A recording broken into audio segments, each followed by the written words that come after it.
فتح طلعت فيديو جديد. ازيكم يا شباب، عاملين ايه؟ النهارده انا هحكي لكم موقف مستفز جدا حصل معايا في يوم وانا رايح الشغل. صحيت الصبح، يعني في يوم كده كنت متاخر على الشغل، فنزلت بسرعه من البيت عشان اركب تاكسي والحق. فاول تاكسي جه قدامي قمت مشاور له على طول وركبت معاه. اول ما ركبت لاحظت التاكسي شكله غريب شويه، شكله كده مش طبيعي، يعني عامل الطابلو، عارفين اللي هو بقى الشباب الروشه عامل المراوشن التاكسي على الاخر. الطابلو مليان مهرجانات، تلاقي لون الطابلو احمر وديكورات غريبه وحاجات غريبه. قلت يا عم انا مالي، مش المهم تاكسي هيوصلني وخلاص، انا نازل يعني يا دوبك، اللي هو متاخر جدا يعني. تمام. المهم يا جماعه، بعد ما ركبت معاه وهو ماشي، بعد ما مشى حبه كده، الاقي لك ايه، فجاه طلع الموبايل. تمام. وعمال يعني ايه، يعني عمال لقيته عمال يعمل حاجات كده على الموبايل. فانا فكرت ايه، قلت جايز بيعمل مكالمه مهمه او حاجه. يا عم عادي، ايه المشكله يعني؟ تمام. ياما ركبت مع تاكسيات وبيقعدوا يتكلموا في التليفون عادي وهم سايقين، ايه المشكله يعني؟ اتفاجئ لك بايه بقى؟ اتفاجئ لك ان البيه بيفتح ريلز وهو سايق العربيه، ريلز عمال يتسلى كده ويفتح ريلز ويقلب ويجيب اللي بعده. في ايه يا عم الحاج يعني؟ طب انا متاخر، طيب طب وصل لي طيب الاول وبعد كده اعمل اللي انت عايزه يعني. فالمهم، هو الصراحه يعني انا في الاول اتحركت ان اكلمه على اساس احنا في بدايه الطريق، قلت يمكن بس يا دوبك ايه يعني، يمكن بس بيفتح كام حاجه كده وبعد كده هيشغل مثلا اغنيه او حاجه ويسيبها في الطريق ويركز بقى في الطريق. فما حبيتش اكلمه في البدايه يعني وكده. تمام. قلت يا عم انا مالي، مش هتدخل في يعني برضه الراجل يعني، ادي فرصه كده اشوف ايه اللي بيحصل يعني، مش شرط انا ليه حكمت عليه ان هيكون طول الطريق عمال يشغل. فقلت اصبر يا عم. تمام. تنسوش بس يا جماعه اعملوا لايك الاول، ها بتستخسروا اللايك ليه يا جدعان؟ يعني انتوا لو انتوا بتحبوني فعلا بتستخسروا اللايك ليه؟ المهم، اتفاجئ بايه بقى يا جماعه، ان طول الطريق عمال يخلص من ريل يفتح ريل، يخلص من ريل يفتح ريل، وبعد كده يخش على اليوتيوب ويفتح شويه اغاني يعني حرفيا يا جماعه هو طول الطريق هو مش مركز في السواقه، هو عمال باصص في الموبايل طول الطريق، باصص في الموبايل، لدرجه انا قلت يعني ده ممكن يعمل مصيبه يعني ده ممكن يعمل حادثه وهو ماشي، ممكن. طب تعمل ايه يا عمي؟ والله يا جماعه زي ما بقول له كده، الراجل ماسك الموبايل وعمال يسوق يا دوبك بس عين كده على الطريق ويقعد يقلب ريل، عين على الطريق ويقعد يقلب في ايه يعني؟ انا بصراحه استغربت. فالمهم فضلت ساكت ساكت ساكت، يعني على امل ان هو بقى ايه، حبه كده ويطفي ولا حاجه.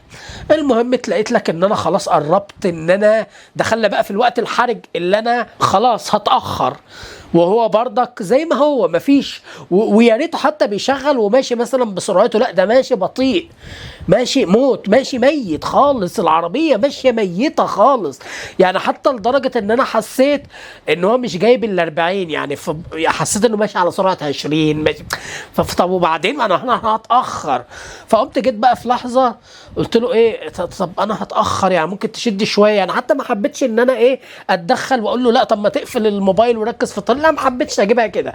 انا قلت له ايه، قلت له انا خلاص هتاخر، ممكن تشد بس شويه.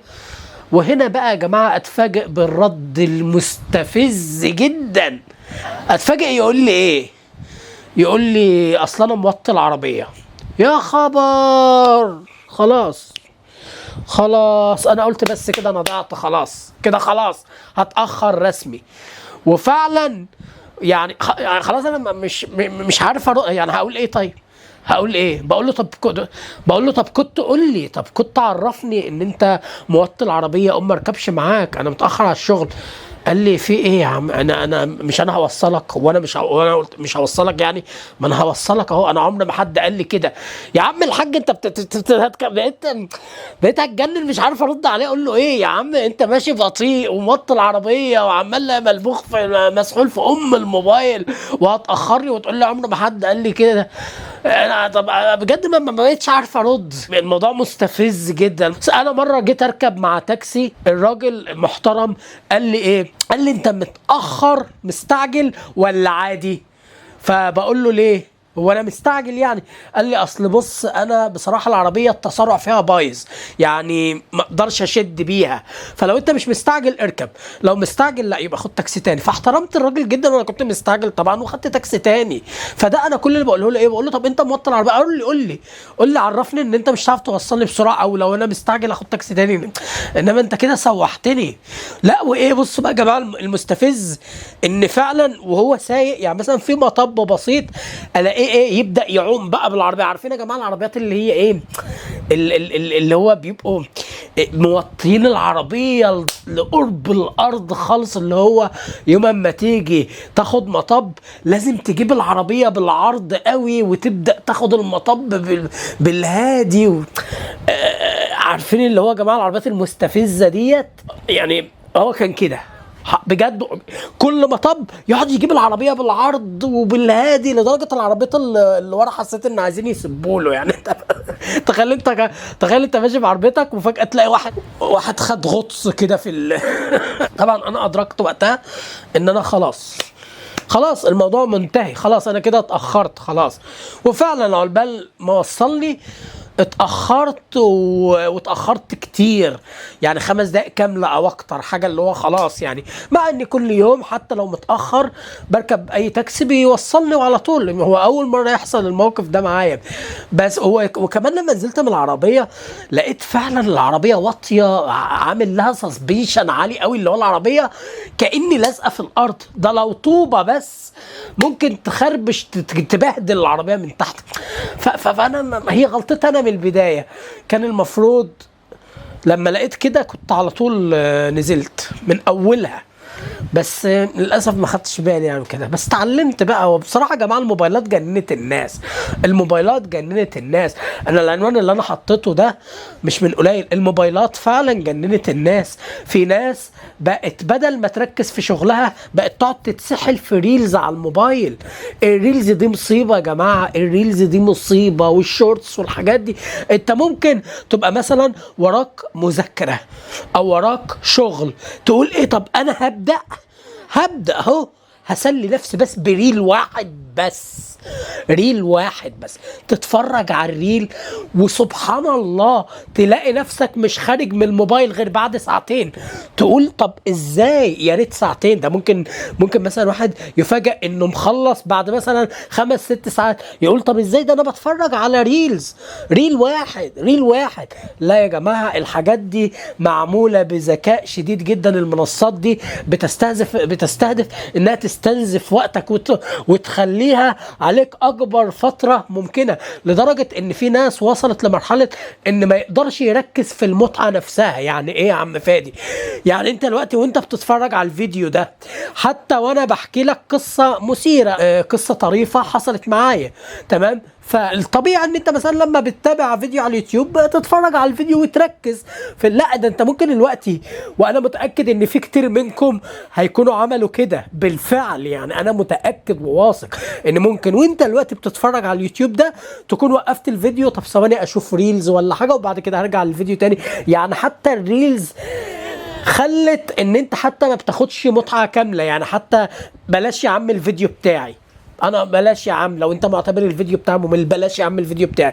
لو انت حتى بتتفرج على، انت ممكن تبقى بتشوف اغنية على اللي تشوف اغنية دقيقتين ممكن تكون مش قادر حتى تستحمل ان انت تكملها، ممكن تسمع دقيقة وتوقف تروح تشوف في ريلز وبعد كده ترجع تكمل. يعني انتوا متخيلين يا جماعة الموضوع عامل ايه؟ طبعا الريلز خطيرة جدا، لان بتعود مخك على دوبامين سريع ابن الذين لا نهائي. فبعد كده بقى طب هتشتغل ليه اصلا؟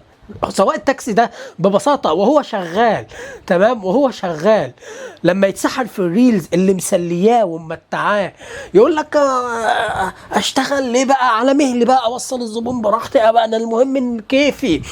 الموبايلات بوظت الناس، الموبايلات جننت الناس. عشان كده يا جماعة بجد لما تيجي تتفرج على ريلز او تستمتع بان انت تقعد تشوف بوستات على الفيس وجابت كام لايك ومش عارف ايه الكلام ده، الحاجات دي تبقى بحذر شديد جدا جدا. ويا ريت ما تبداش في الحاجات دي قبل شغلك.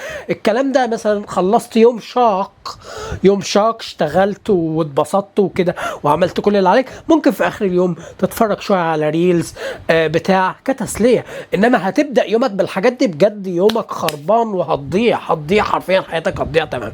بس ما هو ده الهدف من الفيديو، ان انا احكي لك القصه اللي حصلت معايا، وفي نفس الوقت احذرك من استخدام الريلز المفرط والحاجات دي، لان دي بجد بتبوظ الدماغ.